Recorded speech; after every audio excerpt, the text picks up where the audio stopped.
right, welcome to another installment of X's and Omar, the Week 4, the preseason edition. Coming up this week, we're going to talk about what is ahead for the Dolphins in this final preseason game and, of course, preview the beginning of the season. Sentinel Dolphins columnist Omar Kelly. The thirsty Omar Kelly. Yes, of course. It's always good to start the show right with a big old gulp of water. Follow him on Twitter at Omar Kelly. I'm CBS 12 Sports Director Matt Lincoln. You can follow me on Twitter at Matt Lincoln TV. The real dress rehearsal, preseason game number 3, a win against the Falcons. 2-1 Dolphins. 2-1 Dolphins, and another pretty decent, what we saw anyway, from in the trenches. Both offensive line and defensive line won their battles against the Falcons. I think this is important that we point out that the Atlanta Falcons are probably a little bit more in the Miami Dolphins league. I think the Giants are as well, in terms of teams that should be hovering around 7-9, 9-7. And it's good to see that the Dolphins beat the Giants and beat the Falcons pretty convincingly in both of those games.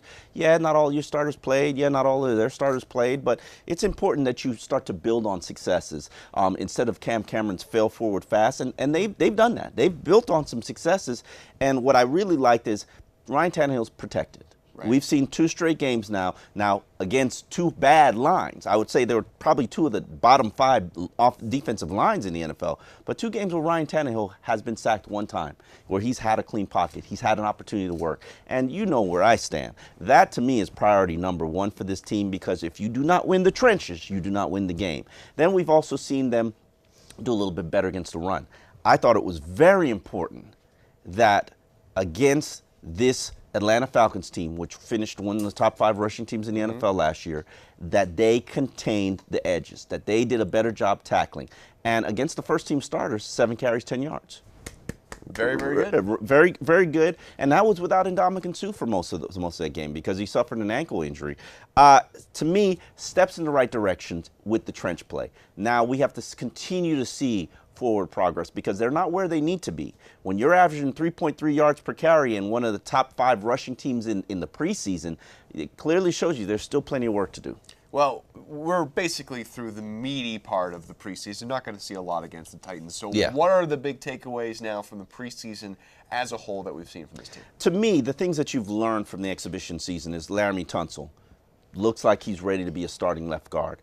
Talented, athletic, gives you a better presence in the pocket for the quarterback, because he's a better pass blocker than Dallas Thomas. However, he needs to take that next step as a run blocker, and that's where you're going to watch his development this season. Another area is, the tackling issues. This is something that you have to take away in the preseason, primarily with the linebacker, Kiko Alonso, Jelani Jenkins, who's now sidelined by a knee injury, and then, Koa Misi, and safety, I'm going to throw Issa Abdul-Quddus in there as well. These guys have to be secure tacklers, because if they don't, then you're going to be producing big plays. You end up giving up 4 big plays per game. That's 80, 90 yards of free yardage that you get because you missed a tackle. That you cannot stand for. And then the other takeaway is Cameron Wake. We have seen Cam counted out so many times, and here a lot of people were counting him out at 34. Could he come back from Achilles injury? Well, Cam looks pretty damn good to me 10 months after suffering an Achilles injury. And the question is Cam talented and healthy and still virile enough to be an every down pass rusher? Last year, he was used as a 3rd down back. He was used as a pass rushing specialist. Not a lot of people know this, but Derek Shelby, even when Cam Wake was healthy, was getting the bulk of the snaps. The question is Cam Wake an every down player? And I think we probably won't know that until the season, because he's on the snap count. The question is, does it matter? I mean, they don't need Cam Wake to be in there every single. I'd like him to be in there. I mean, if he's like, there was once a day 4 years ago where Cameron Wake was the best edge-setting defensive end in the NFL. That day is no longer here, but I need Cam to be playing on the field. He's one of your top 5 players. To have him off the field for 2 of 3 downs, to me, is just bad. Now, can he physically handle that?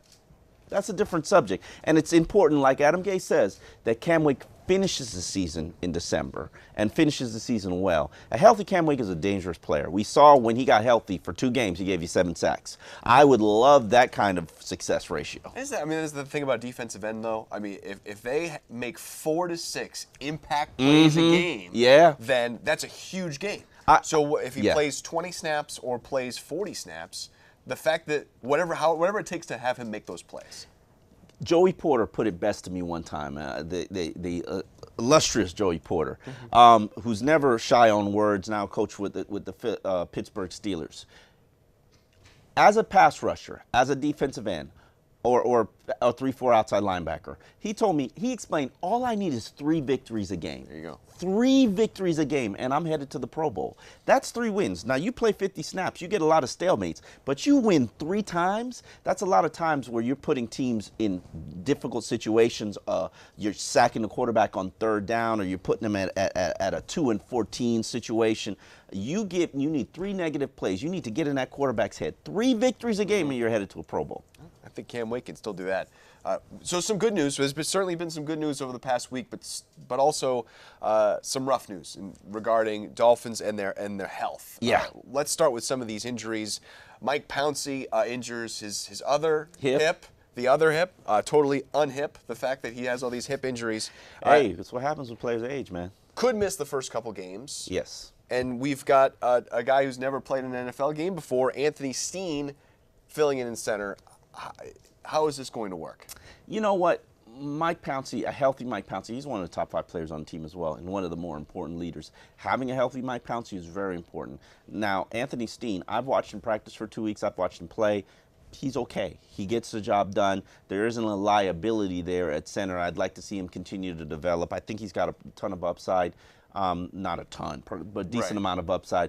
But the important thing is getting Mike Pouncey healthy and able to finish the rest of the season. I wouldn't be shocked if he plays in the season opener, but more than likely he's probably gonna be available for the 14 games of the season. Okay, how about let's go to the linebacking core, one of the thinnest positions the Dolphins have anyway, and now Jelani Jenkins is down. Could also possibly miss a game or 2. And now we go into those backups that are unproven. Spencer Paysinger, Neville Hewitt. Yeah. Are they going to be able to step in? Regarding Jelani Jenkins, it was only a matter of when, not if. Jelani is not necessarily a durable player. Neither is Kiko Alonso. Neither is Cole Amisi. So, yes, this is the first injured linebacker, but there will be many more. Right, okay. My concern is depth on this team. And hopefully when the 53-man rosters around the league are assembled, they will claim some linebackers and get some help because they definitely need some bodies and assistance. Right now, Spencer Paysinger is the guy. He's getting the nod over Neville Hewitt from a comfort standpoint. Spencer Paysinger is not the talent that Neville Hewitt is, but he understands the defense a lot better, makes a lot of players feel more comfortable, and we're going with the safe pick. We're not going with the player with the upside. We're going with the player who's the safe pick, and I can understand that. Just make tackles. Just make tackles. Be where you're supposed to be. Make the tackles. We don't need spectacular plays from the linebackers. We need short tacklers. I was kind of disappointed for Spencer Paysinger last year when I thought he was the better of the linebackers and they kept playing the younger players over him just because, you know, it's Dan Campbell. We're trying to see what we have. Right. Nobody cares about Spencer Paysinger. I'm glad he's here. I'm glad he gets the opportunity to play. This is a guy who's got starting experience, and hopefully it pays off for the Dolphins. Well, we go from one of the thinnest groups to one of the deepest groups. We didn't think we were going to have any receiver issues, but we seem to right now. Devontae Parker, Kenny Stills, both leaving practice this week. Yeah, Kenny still suffered a back injury. It's supposedly not serious, but this is something that's flared up from him in the past. Kenny's proven that he can play through pain. He can practice through pain, and this is an important year for Kenny Stills because it's his Rashard Matthews year. It is his contract year, and we're going to see the best from Kenny Stills. I wouldn't be shocked if he's back for the season opener.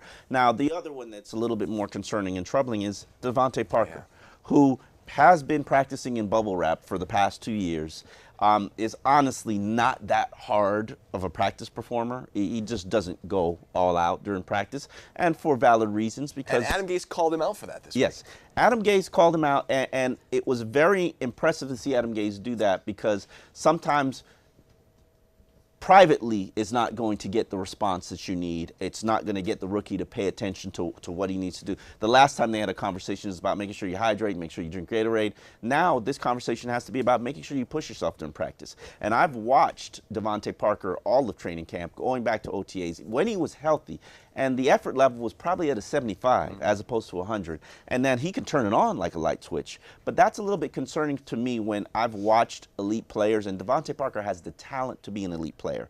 When I watch him turn the light switch on, he is A.J. Green. He is a dynamic, cannot be stopped wide receiver. Problem is he doesn't turn the light switch on very often, not in practice. The issue that young rookies have is they think that they can turn it on during games. And I'm sorry, but I've been covering this league long enough to know that don't work.